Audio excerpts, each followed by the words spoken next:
4 चांद लग जाते हैं उनकी हस्ती में। बैठ जाओ, बोलो जय सिया राम, रामचंद्र भगवान की। भगवान श्री सीताराम जी की मंगलमयी कृपा, श्री सीताराम जी के चरणों का आशीर्वाद, दादा गुरु जी का आशीर्वाद, 5 दिवसीय सुंदर कांड की महिमा की कथा हम लोग तारा बाबा की सन्निधि में तारकेश्वर महादेव के प्रांगण में सुन रहे हैं। आनंद बरस रहा है। रोज की तरह 4 बजे से कथा प्रारंभ हो रही है। हम 4 बजे के पक्के हैं। घड़ी के हमारे 4 बज चुके हैं तो हम कथा मंच पर आ गए। हमारी कथा शुरू होने का मतलब ही 4 बज गए। घड़ी लेट हो सकती, हम नहीं हो सकते हैं। इसीलिए आज हम 6:30 बजे आए। भगवान की दया, दिन में दरबार लगाए रहे, भूत भगाते रहे।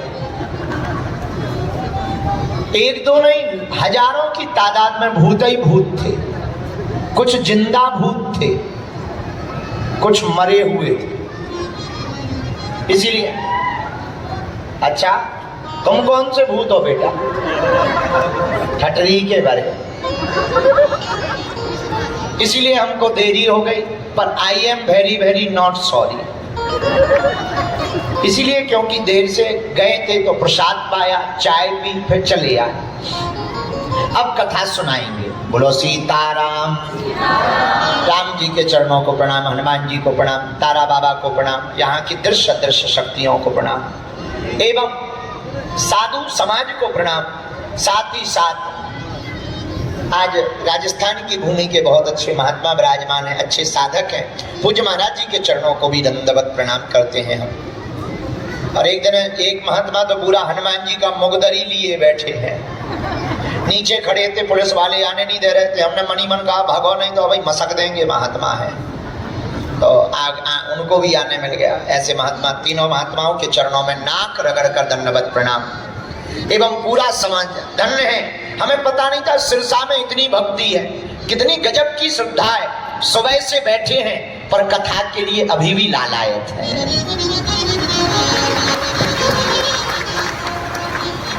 भगवान की दया, आप लोगों को भी हम प्रणाम करते हैं। सिया राम मैं सब जग जाने। भैया बात पहले सुनो, कान खोलो।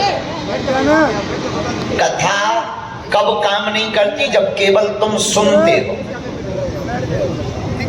जो सुना है उस पर चल पड़ो, तब समझ जाना तुमने कथा सुन ली है। जैसे कहा जाए, जैसे समझा जाए, अगर वैसा बना जाए तो फिर ज्यादा सुना ना जाए। सबको बताए सत्य बोलना चाहिए, पर क्या तुम बोल रहे? अपने आप से पूछना। सबको बताए कि हमें मरना है, फिर भी तुम क्या मरने की तैयारी कर रहे? सबको पता है झूठ बोलना पाप है, फिर भी बोले जा रहे। सबको पता है कि कुछ काम नहीं आना माया, फिर भी कमा रहे। सबको पता है कोई साथ नहीं देगा, फिर भी फ्रेंड रिक्वेस्ट भेज रहे। कितनी गजब बात। तुम्हें पता है फिर भी करे जा रहे। इसी को हमारी भाषा में उल्लूपना कहते हैं। अच्छा, इसका मतलब ये नहीं कि केवल तुम पर हैरान हो, हम भी हैं ऐसे। अगर ऐसे ना होते तो ऐसे ना होते। बैठे होते किसी झोपड़ी में, आनंद ले रहे होते, चाय का प्याला हाथ में होता, मधुर मुस्कान होती, आंखों में सुरूर छाया होता, नदी किलकिल करती हुई बह रही। अभी हमें भी व्यवस्था करनी पड़ती। अरे भाई टाइम पे पहुंच जाए, जल्दी तैयार हो जाए, जल्दी भोजन कर ले, जल्दी भोजन कर ले। मेरे पाप दो, बुरा ना मानना। ना तुम नास्तिक बनो, ना तुम आस्तिक बनो, मेरी नजर में तुम वास्तविक बनो। आप जो हो वो हो जाओ, कहानी खत्म। इसलिए आज की कथा का सूत्र नोट करिए, बहुत प्यारा है। ईश्वर को मत बताओ कि संकट विकट है, संकट को जाकर बताओ ईश्वर मेरे निकट है। भगवान को क्या बताना कि परेशानी बड़ी है, बुरा ना मानिएगा। संकटों को बताओ जो मेरे साथ खड़ा है वो दुनिया में सबसे बड़ा है। लेकिन दिक्कत क्या, तुम्हें भरोसा है भी और नहीं भी, 50-50। भजन कर भी रहे और लग भी रहा कुछ होगा कि नहीं होगा। हमारे पास तो कुछ लोग, गुरुजी हनुमान चालीसा पढ़ने से कुछ तो होगा, हमके ठटली देवे कुछ क्या, सब कुछ होगा। पर जो बुद्धि लेके तुम आए हो इस चक्कर में हलवा नहीं होगा। कथा सुनने से कुछ होगा, होगा, कुछ नहीं सब कुछ। पर अगर ये दिमाग में रहेगा कुछ होगा कि नहीं होगा तो कुछ नहीं होगा। इसलिए मेरे पागल, तुम जैसे जीने की बातें करते हो वैसे जीना स्टार्ट करो। सत्य बोलना है तो बोलना है, हमें परमात्मा का भजन करना है तो करना है, हमें ऐसे जीना है तो जीना है। किसी को दिक्कत रहे या कुछ रहे वो हमारा मामला है, उसका मामला है। हमें ऐसे जीना है, किसी को हमसे दिक्कत हो। हमारी एक अक्सर बात होती, बहुत लोगों को लगता है कि आप कई बार ऐसी बात बोल देते, बहुत विचित्र बात हो जाती। हम उनको बोलते हैं तुम्हें ज्यादा दिक्कत है, तुम हमारा चैनल बदल लो। हमें चुप नहीं होना है और तुम सुन नहीं सकते। एक ही उपाय है, हमें बंद होना नहीं, तुम अपना चैनल बदलो। क्योंकि हम चुप नहीं होंगे। ये तुम्हारा मैटर है कि तुम्हें हमारी बातें बुरी लगती। हमारा काम कहना है सत्य। अगर गुरु नहीं कहेगा, व्यासपीठ नहीं कहेगी तो कौन सत्य कहेगा। इसलिए मेरे पागलों, आज की कथा का सूत्र तुम नोट करो। तुम जो हो, क्या तुम वैसे हो, इस पर विचार करो। जो तुम बोलते हो कि ऐसा जीना चाहिए, जो तुम सुनते हो ऐसे जीना चाहिए, क्या तुम जी रहे, इस पर विचार। फ्रॉड नहीं करना चाहिए, पर क्या तुम कर रहे कि नहीं कर रहे, इस पर विचार। असत्य पर नहीं चलना चाहिए, क्या तुम नहीं चल रहे या चल रहे, इस पर विचार। वासना में नहीं पड़ना चाहिए, क्या तुम वासना में पड़े हो या नहीं पड़े, इस पर विचार।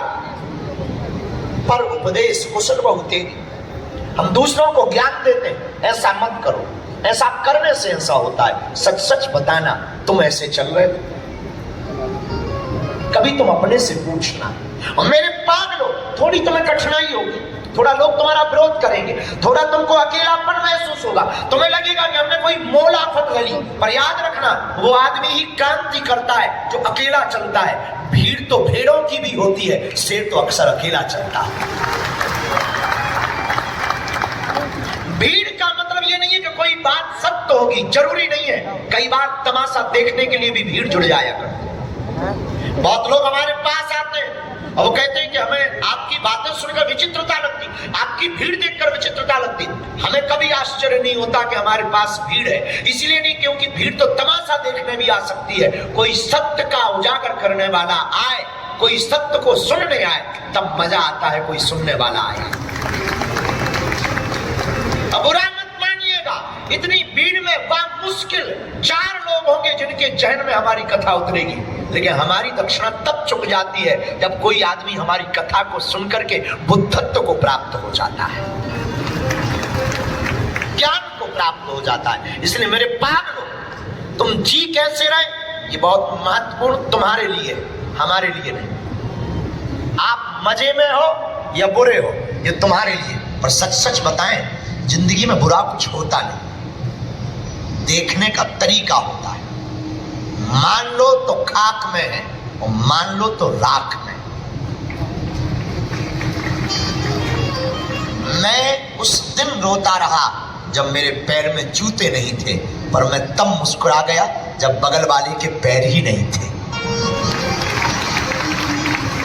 मैं तब तक रोता रहा जब तक मेरे पैर में जूते नहीं थे, लेकिन मुझे तब मुस्कुराहट आ गई जब बगल वाले के पैर ही नहीं थे।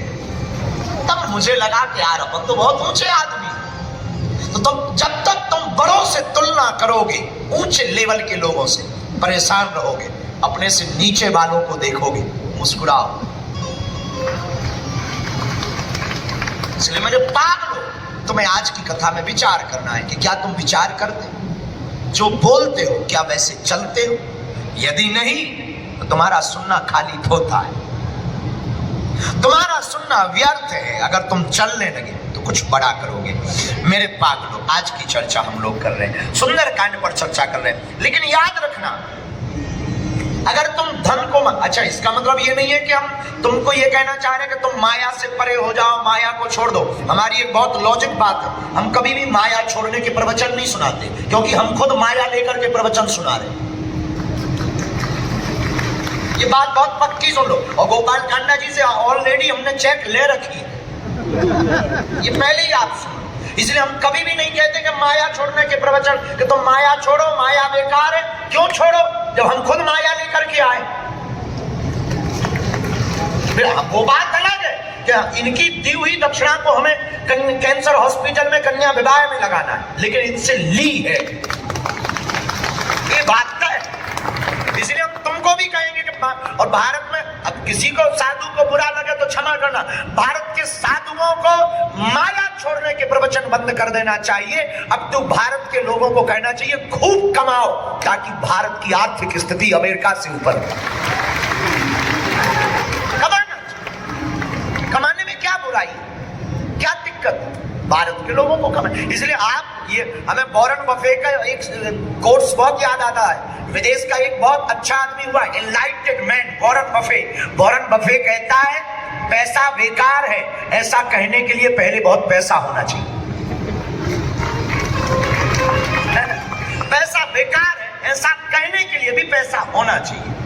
तो हम माया छोड़ने के प्रवचन बिल्कुल, कि तुम हमारी कथा सुन के तुरंत महात्मा बन जाओ, साधु बन जाओ, बिल्कुल मत बनो। पर मेरे पागलों, मैं तुमसे कहना चाहूं, सिकंदर की एक बात, एक विदेशी दार्शनिक हुआ डायोजनीज, यूनान का दार्शनिक, बहुत ऊंचा। सिकंदर उसके पास मिलने गया, डायोजनीज के पास। तो सिकंदर ने कहा कि मैं तुम्हारी क्या मदद कर सकता हूं, मैं तुम्हें क्या दे सकता हूं। डायोजनीज तो फकीर था, महात्मा था। बोले क्षमा करो, सबसे पहले तो तुम मेरी सूर्य की रोशनी से एक तरफ हो जाओ, क्योंकि तुमने रोशनी को रोक रखा और मैं दरअसल अभी धूप ले रहा। पहले तो तुम मुझे यही दे दो, और दूसरा मुझे कुछ चाहिए।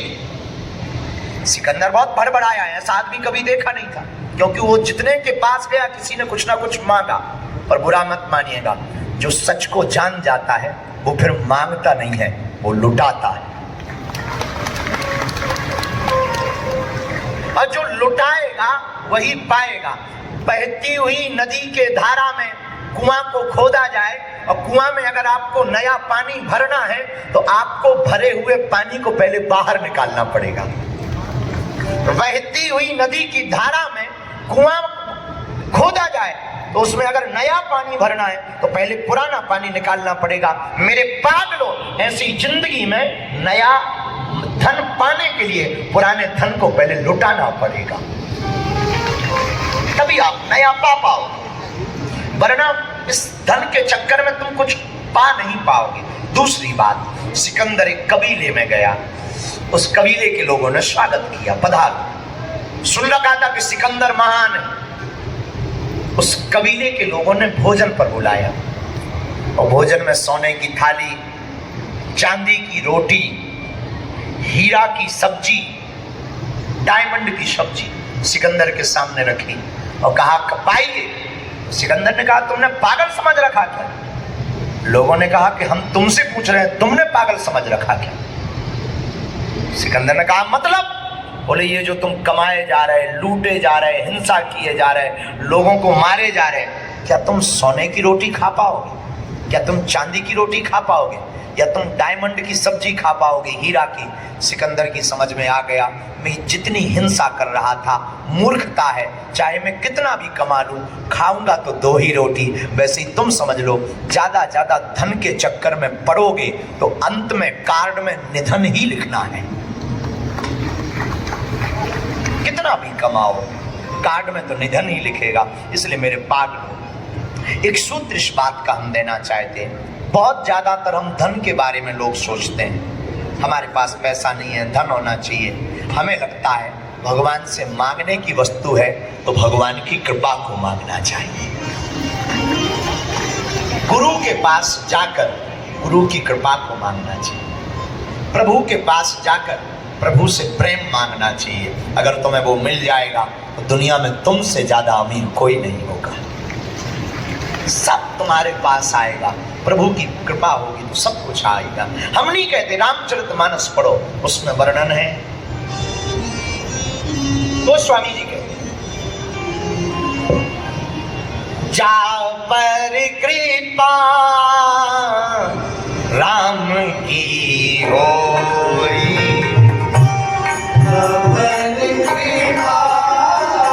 बाबा कहते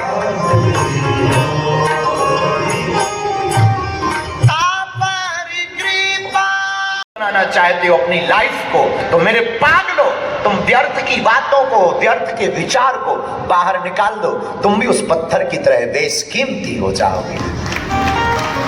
भगवान से क्या मांगो? भगवान से भगवान की कृपा को मांगो। क्या मांगो? बोलो, भगवान की कृपा को। अच्छा, भगवान की कृपा कैसे मिलेगी? अब भाई दुकान में तो है नहीं जो मिलेगी, एक जगह है। कहां? बोलिए ना, गुरु के पास, संतों के पास। संत बड़े परमार्थी भेष धरे अवधूत, राम नाम को गोला फेंके भाग जाए जमदूत। संतों के पास। लेकिन अब संत कहां मिलेंगे? अब प्रश्न उठता है, संत कौन है? मेरे पागलों, साधु ऐसा चाहिए जैसे सूप सुहाए, सार सार को धर ले थोथा दे उड़ाए। अब महात्मा कौन है? महाराज, इस देश में बहुत महात्मा है, पहचान कैसे करेंगे? महात्माओं की पहचान चाहिए तुम्हें, हम बता दें। बहुत से लोग धोखा खा जाते। आज एक माता जी आई थी हमारे पास, गुरुजी हम जिनकी दीक्षा लिए थे वो जेल चले गए, हम क्या करें? हम कहा तुम भी चले जाओ, और क्या कह सकते हैं। लेकिन हमने कहा चले गए तो वो चले गए, पर उनका मंत्र तो जेल नहीं गया ना। बोले नहीं, मंत्र नहीं गया। हम कहा तुम मंत्र पर भरोसा करो। इसलिए कल हमने कथा में बोला था, तुम वक्ता को पकड़ोगे तो बिखर जाओगे, वक्ता के वक्तव्य को पकड़ोगे तो निखर जाओगे। हमको मत पकड़ो, आप हमको पकड़ोगे तो घाटा खाओगे। हम जो बोल रहे हैं उसको पकड़ोगे तो तुम जिंदगी में नई क्रांति कर जाओगे। तो संत कौन? इतने संत हैं, आप पहचान कैसे करोगे? पूछो कौन है संत? बोलो, जो अपनी पूजा करवाए वो कालनेमी है, और जो तुम्हारी बाहें पकड़ करके ठाकुर जी की पूजा करवाए वो संत है। जो अपनी पूजा करवाए वो दुरात्मा है, और जो तुम्हारी बाहें पकड़ करके प्रभु की पूजा करवाए वो महात्मा है, वही संत है। लेकिन ऐसा भी तो हो सकता कि ऐसा करने वाले भी बहुत मिलेंगे। तो क्या करना चाहिए? जिसकी कथनी और कहनी दोनों एक हो उसी को संत मानना चाहिए। फिर से सुन लीजिए, जिसकी कहनी और कथनी दोनों एक हो उसी को महात्मा मान लेना चाहिए। फिर होगा क्या? आप हैं आत्मा, आत्मा जब महात्मा से जुड़ेगी तो परमात्मा अपने आप प्राप्त हो जाएगा। तो परमात्मा के पास जाने की जरूरत नहीं, क्योंकि संतों के पास कौन होता है? हमारी नजर में एक रहते हैं। इन संतों के पास साधु संत के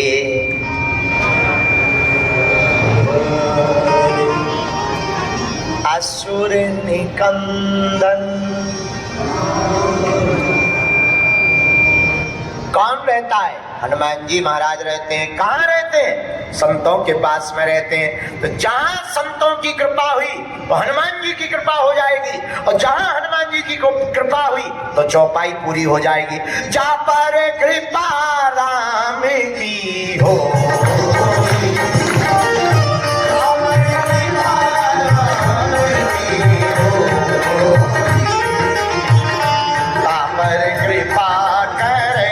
सब कोई। करो हाथ उठाकर।